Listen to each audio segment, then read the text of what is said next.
start, ears. We hear through our ears. As we know, ear is a very sensible organ and we can hear with the ear. So here is a structure of the ear, and this an ear is divided into the three parts. Ear is divided into the three parts: outer ear, middle ear and inner ear. Outer ear, middle ear and inner ear. बेटा important है. So first is outer ear. Outer ear is pinna. Outer ear में क्या क्या आता है आपका? Pinna. Then it's a ear canal and then eardrum. So three things are there in the outer ear. Yes बेटा, आपने ये देखा होगा कि छोटे एक एक टॉय होता है जो चाबी वाला टॉय होता है जिसमें की लगाते हैं, तो वो इसी तरह से होता है ना, ये इस तरह से. तो सेम ईयर का भी ऐसे स्ट्रक्चर होता है. तो ये हो गया हमारा outer portion, that is called अ पिन्ने. ठीक है. और ये जो जहां से चाबी लगाते हैं हम, ये तो घुमाने वाला हो गया, इसे हम आउटर ईयर मान लेते हैं. और ये जो हो गया, ये हमारा एक कैनाल सी होती है, इसे बोलते थे ऑडिटरी कैनाल. क्या बोलते हैं हम? Auditory canal. ठीक. उसके बाद आगे चल करके फिर एक आता है ईयर ड्रम. क्या आता है? ईयर ड्रम या टिम्फैनिक मेम्ब्रेन, या हम क्या बोल सकते हैं उसको? टिम्फैनिक मेम्ब्रेन. क्लियर बेटा? तो outer ear contains three parts. Number one is पिन्ने, another one is auditory canal and third one is tympanic membrane or eardrum. Second, eardrum or a tympanic membrane. Clear? Three parts of the outer ear. Outer ear के three parts हैं: pinnae, auditory canal and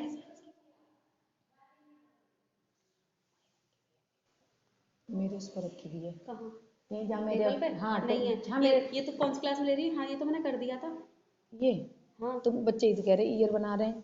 year बना रहे हैं? Year number करना है. कौन सी class है ये? 8th section. Mercury Jupiter mix है. जल्दी से दिखाओ, तुम इसे मत छेड़ो, मुझे क्लास लग रही है. बाबू जी ये हो गया था. अब पता नहीं, अब इन बच्चों ने तो बता. हाँ कहाँ? टेबल पे नहीं है. अभी तो जहाँ मैं बैठती हूँ वहां पर देखना. कहाँ बैठती हो? यहाँ तेरे क्लास में नहीं बैठती, जब बताऊंगी तुझे मैं. यस बेटा. सो ईयर, ये है outer ear. Outer ear contains pinna. Next is auditory canal. ये रही ऑडिटरी कैनाल. इसमें ईयर कैनाल भी बोल सकते हैं, ऑडिटरी कैनाल भी बोल सकते हैं इसे. ऑडिटरी मतलब जो सुनने, हियरिंग से होते हैं ना, रिलेटेड से ऑडिटरी बोलते हैं. तो ईयर कैनाल भी बोल सकते हैं. And this another one is ear drum और टिम्फैनिक मेम्ब्रेन. ठीक है. आउटर ईयर कंप्लीट हो गया. Next is middle ear. अब मिडल ईयर में होते हैं बेटा थ्री टाइनी ईयर बोन्स, या फिर ऑसिकल्स भी बोलते हैं. ईयर ऑसिकल्स भी बोल सकते हैं या फिर ईयर बोन्स भी बोल सकते हैं. ठीक है. अब इस तरह को हमको लर्न करने के लिए एक इजी तरीका है, miss middle ear. Miss middle ear भी बोल सकते हैं. इसको और क्या बोलते हैं? इसमें दे रखा है हमारा बुक में गिवन है hammer, anvil and stirrup.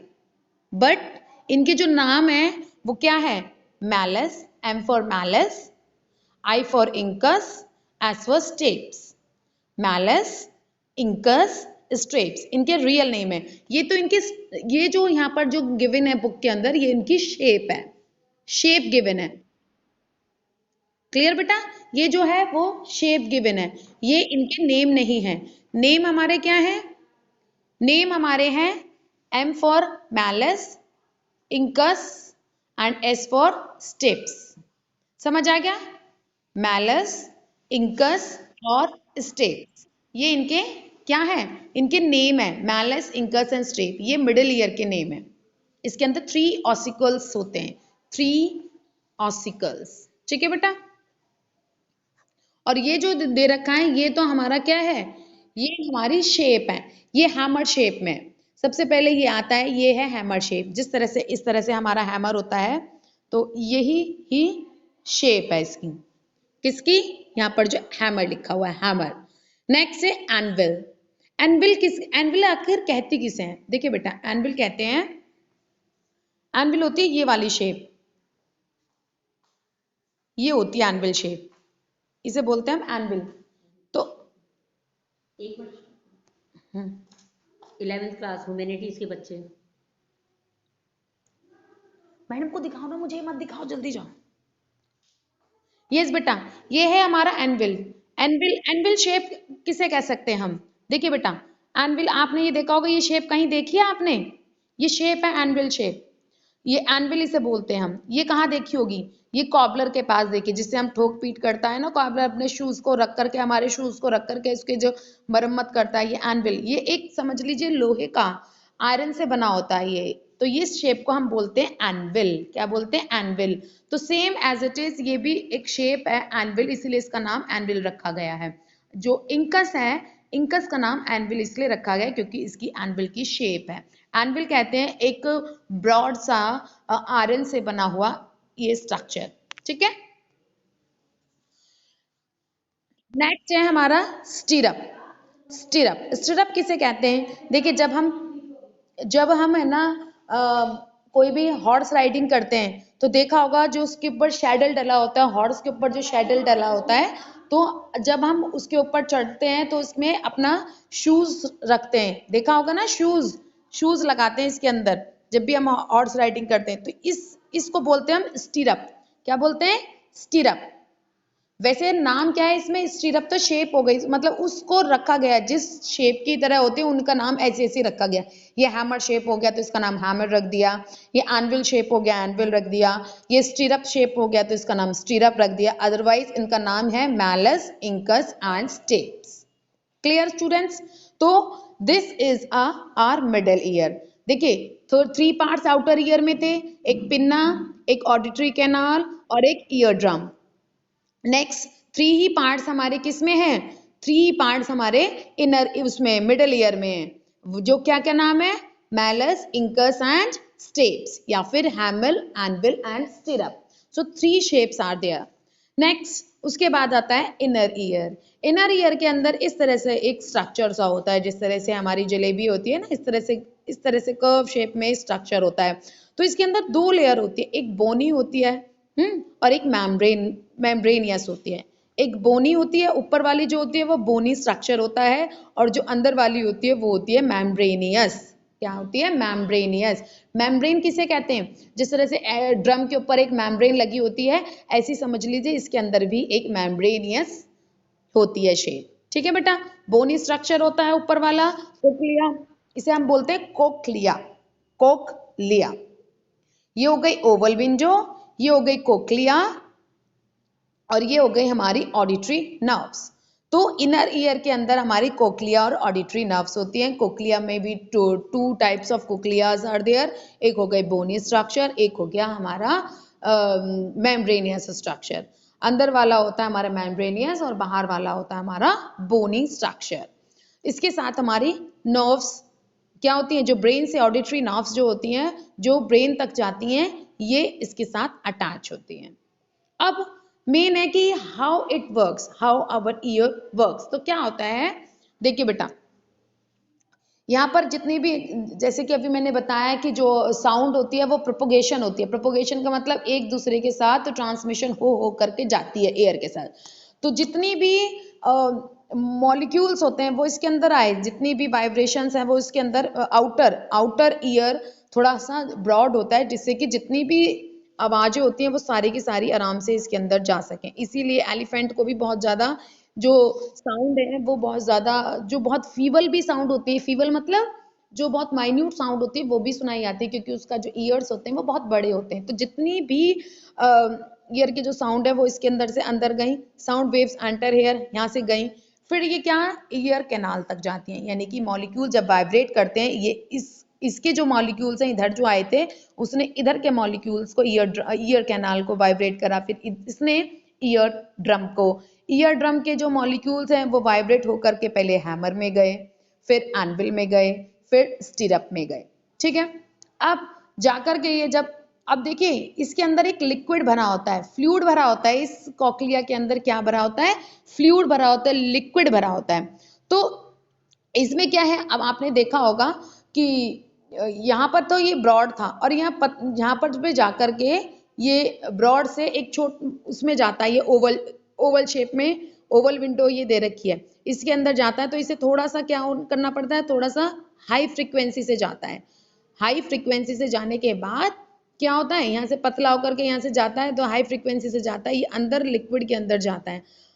Liquid के अंदर हमने देखा है कि लिक्विड की जो होती है फ्रीक्वेंसी कम होती है साउंड की in comparison to the solid, ठीक। अब आपने ये भी देखा होगा कि हम जो है अपने जो दोनों हाथ जो है मूव कर सकते हैं, आराम से मूव कर सकते हैं, बट लेकिन अगर पानी के अंदर हम स्विमिंग करें तो अपने जो दोनों के दोनों हाथ से हम ठीक तरह से मूव नहीं कर सकते, क्योंकि लिक्विड में डिफिकल्टी होती है। तो इसीलिए यहाँ पर क्या है, हाई फ्रीक्वेंसी देना पड़ता है, इसको स्टीरअप को हाई फ्रीक्वेंसी से जाना पड़ता है अंदर, जिससे कि लिक्विड भरा होता है, आराम से साउंड वेव्स चली जाएं। Then these sound waves are connected to, मतलब ये जो कॉकलिया है इसके जो लास्ट पार्ट है ये कनेक्ट होता है ऑडिटरी नर्व्स होती हैं, जो कि ये ब्रेन तक जाती हैं, और ब्रेन से ही मैसेज पास होता है कि हमको क्या सुनाई आना है और क्या नहीं आता है। Clear how the year work, किस तरह से वर्क करता है बेटा, सबको समझ आ गया, पक्का। देखिए सबसे पहले क्या आता है आउटर ईयर में, ओके बेटा, आउटर ईयर में थे हमारे 3 पार्ट्स, आउटर पिने, और उसके बाद ऑडिटरी कैनाल यानी ईयर कैनाल, और फिर है तीसरा ear drum. Then comes middle ear, middle ear also consist of 3 parts and that is malleus, incus and stapes. Malleus has a hammer shape. Malleus has a hammer shape, and then comes incus. Incus has an anvil shape, and stirrup, that is stapes, has a stirrup shape.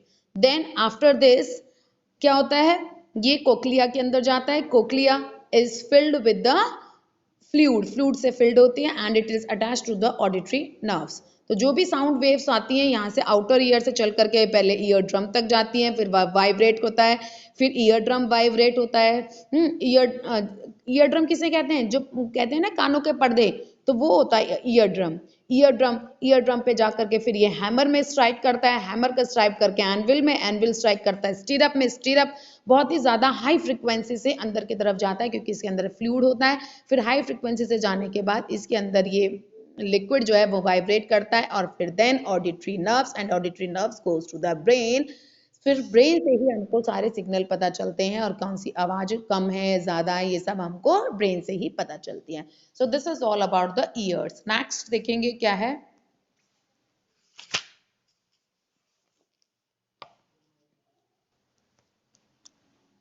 Next है हमारा amplitude, time period and frequency of a vibration. Amplitude, time period and frequency, यानी कि जो sound waves जो जाती है, vibration जो जाती है, उनका क्या एम्पलीट्यूड है, एम्पलीट्यूड किसे कहते हैं, टाइम पीरियड किसे कहते हैं, एंड फ्रीक्वेंसी किसे कहते हैं। अब ये देखिए, a repeated back and forth motion is called a vibration. Repeated back and forth motion, vibration।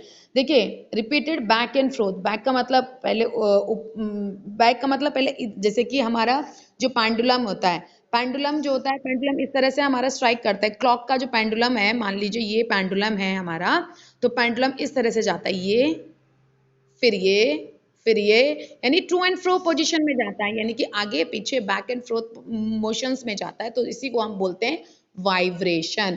So a repeated back and forth motion is called a vibration. Clear students कि what is vibration, the repeated, और ये काम repeat होता रहता है। देखिए इस picture में देखिए,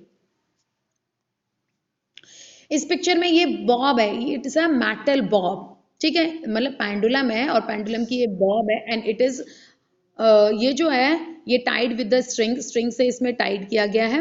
और अगर इसको हम इस तरह से मूव करेंगे तो पहले इधर जाएगा, फिर इधर, फिर वापस इसी पोजीशन पे आएगा, फिर इधर जाएगा, फिर ये इधर से इधर आएगा, ये रिपीटेड होता रहता है। इसी को हम क्या बोलते हैं, vibration. The repeated back and froth movement is called a vibration. Next देखेंगे क्या है,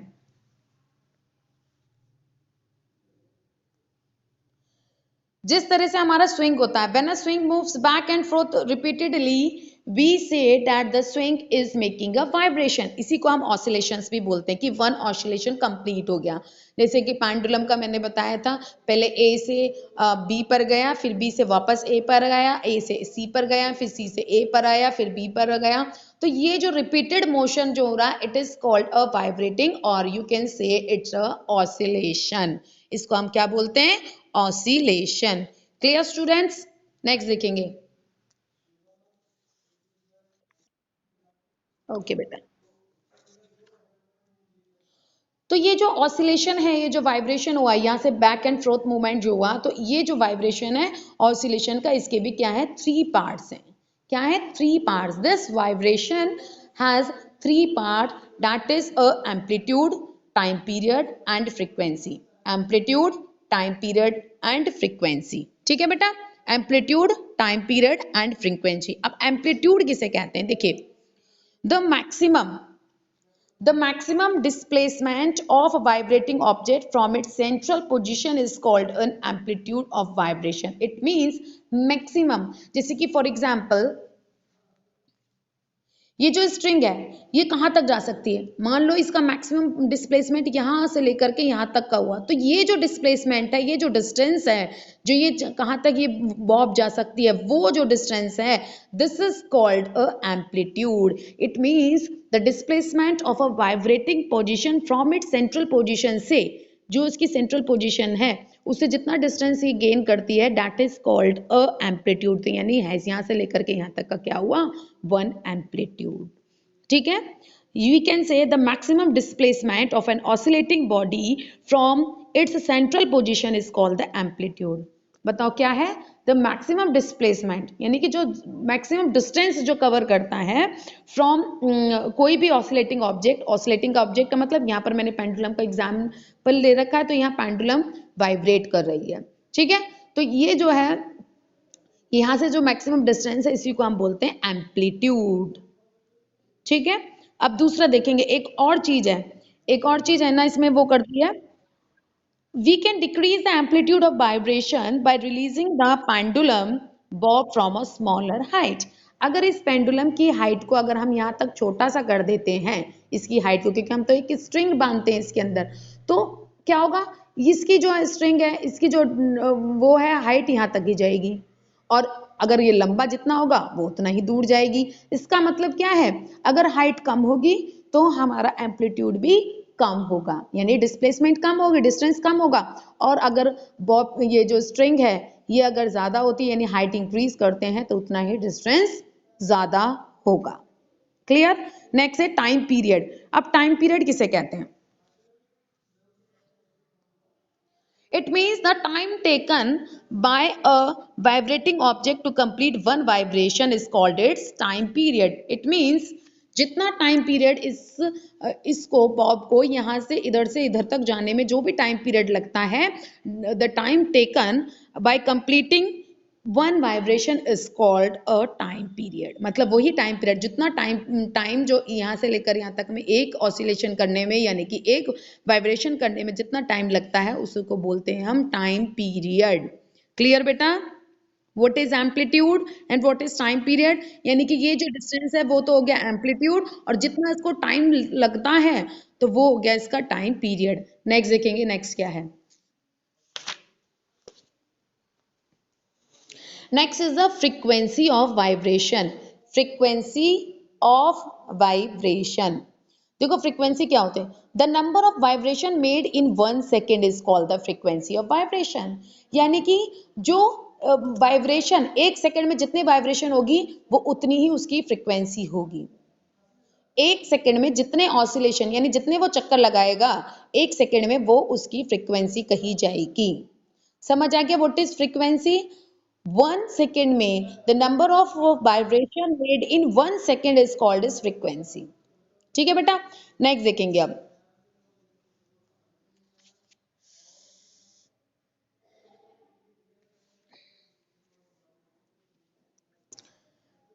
नेक्स्ट है हमारा एक इसमें क्या दे रखा है, वर्ड प्रॉब्लम दे रखी है। A pendulum makes 15 oscillations in 5 second and what is the frequency of the pendulum. यानी कि 15 ऑसिलेशन करता है। देखिए अभी देखना बेटा, 15 ऑसिलेशन करता है कितने, 5 सेकेंड में। और अभी मैंने बताया था कि वो फ्रीक्वेंसी किसे कहते हैं, द नंबर ऑफ वाइब्रेशन पर सेकेंड। एक सेकेंड में जितनी वाइब्रेशन होती है वो उसकी फ्रीक्वेंसी होती है। तो यानी कि ये 15 ऑसिलेशन 5 सेकेंड में कराएं, यानी कि 1 सेकेंड की लेने के लिए हम क्या करेंगे, दोनों को डिवाइड करेंगे, क्योंकि जब हमें ज्यादा की दे रखी होती है तो हम हमेशा डिवीजन करते हैं। तो इसीलिए हमने यहाँ लिख दिया 15 को 5 से डिवाइड करेंगे तो 1 सेकेंड की आ जाएगी, वही हमारी फ्रीक्वेंसी होगी। तो 5 3 जब 15 हो गए तो 3 ऑसिलेशन, यानी कि 3 हर्ट्ज। और फ्रीक्वेंसी को किस में हम करते हैं, हर्ट्ज में। तो कितनी फ्रीक्वेंसी हो गई, 3 हर्ट्ज। बेटा समझ आ गया, क्योंकि हमारा फ्रीक्वेंसी का डेफिनेशन ही क्या होती है, जितनी वाइब्रेशन 1 सेकेंड में होती है वही उसकी फ्रीक्वेंसी होती है। तो वाइब्रेशन कितनी हुई, 15 हुई, और कितने सेकेंड में, 5 सेकेंड में 15 हो रही है, तो 1 सेकेंड में कितनी हुई, 3। सब सीधी सी बात है।